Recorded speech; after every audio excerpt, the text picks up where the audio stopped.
You see, Ronnie's upstate for the rest of his natural life, so I'm running the show now. I do what I want to do. These words were spoken by Kadeem Unique Mathis in full power and authority way back in Raising Kanan Season 1.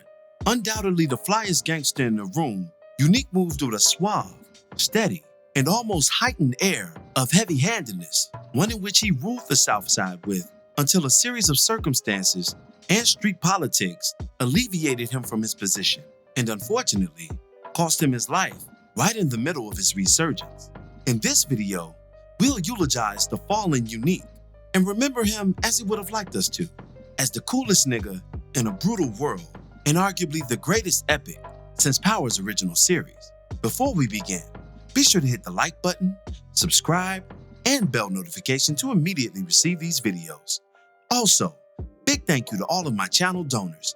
If you'd like to be the next one, drop $1 on that Cash App for us.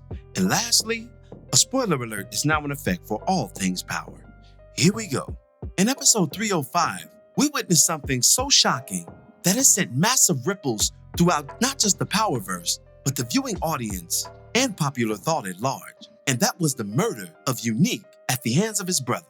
How could such a beloved figure, such a crowd favorite, someone with so much charisma, appeal, and fervor be taken out in such a brutal, cold, destructive, and callous fashion? That is the tragic poetry of Unique. And just as he lived up to his name in life, in death, that was a specialized way to go. But let's focus on his life. Unique was introduced to us way back in Raising Kanan Season 1. At that time, he was freshly placed into power in the aftermath of his brother's imprisonment. If his brother was the iron fist to the streets, then Unique was the velvet glove, able to hold everything together in a smooth fashion. Unique also believed in the rules of the streets and was even dedicated to them. He wasn't a brutal man by any stretch of the imagination, but resorted to brutality once those street rules were broken, at least in his eyes. He displayed this not just to the opposition, but to his own crew as well, even torturing and killing his own best friend, or once best friend, as a result of his business being jeopardized due to negligence and drug use. But beyond these moments, Unique moved about the South Side in almost a floating manner. The man didn't merely walk the streets, but swayed to each and every destination. And most profoundly, he kept this disposition no matter the circumstances. Unique would stroll into a business meeting just as he would stroll into a brawl, or a war, or an interrogation, or a platform for betrayal.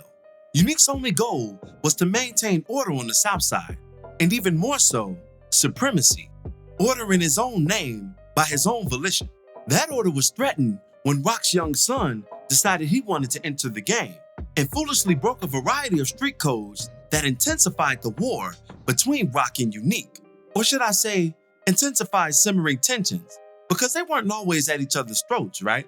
I mean, initially, they held a somewhat friendly business relationship. That is until the slaying of Buck 20, which led to a domino effect of subversion between the two factions. Unique would gain full control of every corner on the South Side as a result of his slaying youngling, and Rock would meddle in his business and his re-up as a result of that, which led to a tit-for-tat that ended the first season with Unique being framed for the attempted murder of a cop. This also coincided with Rock's own innovation within the drug business, i.e. the takeover of the high-rise towers and implementation of her business there. Following Unique's release from prison at the start of Season 2, he realized that he'd been bested by one of the best, as Unique had lost not only his business and his crew, but he had lost something that, in the streets, is irrevocable once you do lose it, and that was his good name. He was ousted from the game by his very own connect, and betrayed by every member of his crew, like roaches scattered to light. This left Unique in a tumultuous state, and led him to a not-so-early retirement from the game itself, but not before getting Rock back, rounding up not just her money, but the woman who housed it at the time. The brilliance in all of this tension was that Unique maintained his suave inclinations throughout adversity. His exchange with Warrell upon leaving was tense, yet smooth. His retaliation against Rock was tense, even at gunpoint, but as smooth as you'd ever see one. And his reinstitution into the game, courtesy of the Italians later in Season 2, was on par with his previous smoothness, and was one of the reasons why he was so beloved by the fanbase. Unique completed every action, whether in sickness or in health, whether in power or submission, or whether in strength or in weakness, with the same mood, the same level of contentment, As Paul famously said in the scriptures, "In whatsoever state I am in, therewith I will remain content." Unique's measure was unwavering. He knew how to keep a cool head during troubled times. And more importantly, he stuck to the script no matter what the consequences were for himself. This is how he even got back into the game, as it was his saving of Marco Baselli during that prison rumble that got him in good with the Italians and allowed him the keys to subvert Rock for her past crimes against him. It was that same dedication that threatened his relationship with the Basellis, as Sal himself wanted him to snitch on Rock and go against their street code, and more importantly, their Southside code, something Unique was averse to doing. And when the Italians brought that onslaught against Rock and her Southside crew, it was Unique who was there to save her in the name of all things honorable among street men, and women in this case.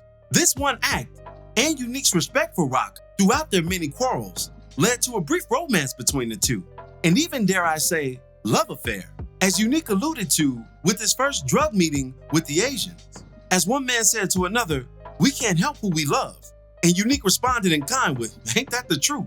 Indeed, Unique was falling for his once former foe, a love affair that would abruptly be ended by Rock in the name of her own interests. And that was cool, because even in that state, Unique remained content. But it was another, more daunting situation that led us to the place that we are now with Unique, and that was the return of his brother, Ronnie Mathis. Now, when Ronnie returned, he had no interest in playing second fiddle to anyone, especially the younger brother who he left his business to, and in his eyes, had squandered it to the max. What Ronnie failed to realize, and still fails to realize, is what Unique told him in that car ride. Business did indeed change, and is ever changing, which is why Ronnie's finding difficulty in regaining his place in the drug world. But one thing he knew for sure was this: Unique's transgressions did more harm than good, and that's why Ronnie disrespected his brother at every turn. That's why he rebuffed his offer to reclaim their status as an alliance. The simmering, unsaid, unglorious truth was this: it was always going to be one dog in this fight. As Ronnie himself told his brother, "I'm the big dog, nigga. That's what you don't get." And as we know about dogs and lions, they can't occupy the same space without there being one victor, one winner, one on top and one on bottom. As with the aforementioned Scar and Mufasa, there can only be one king.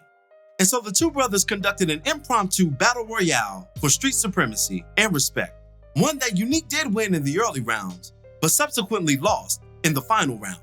And it was due to his maintenance of the very honor that he's exercised throughout his many ongoings in the Raising Kanan universe. And that was the code of respect, because if the roles were switched, Unique would have never attacked Ronnie from behind, would have never bludgeoned his brother's head in with a pipe without him knowing or seeing it coming, because Unique didn't roll like that. And this is why we love him. This is why we cared for him and maintained the respect that we have for him.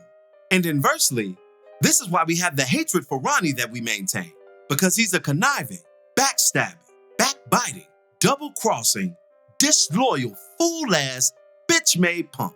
Excuse me, congregation, I don't mean to be up here speaking like this, but I have to call out the obvious. Ronnie's gonna get what's coming to him. But enough about him. Let's offer well wishes to the spirit of Unique, who although wasn't a perfect man, and was indeed a flawed man, but in the final act, he was an honorable man. An honorable man deserved to be remembered honorably. But that'll do it for this one, church. What were your thoughts on Unique's character throughout Raising Kanan? Be sure to drop me your opinions in the comments below. As always, I thank you for watching today's video. If you liked today's video, go ahead and drop $1 on that Cash App for us, hit the like button, share it with your friends who are Power fans, and subscribe for more content such as this. This is Rudy P. Magic of Rudy P. Magic Beats, and have a blessed one until the next one. Peace, y'all.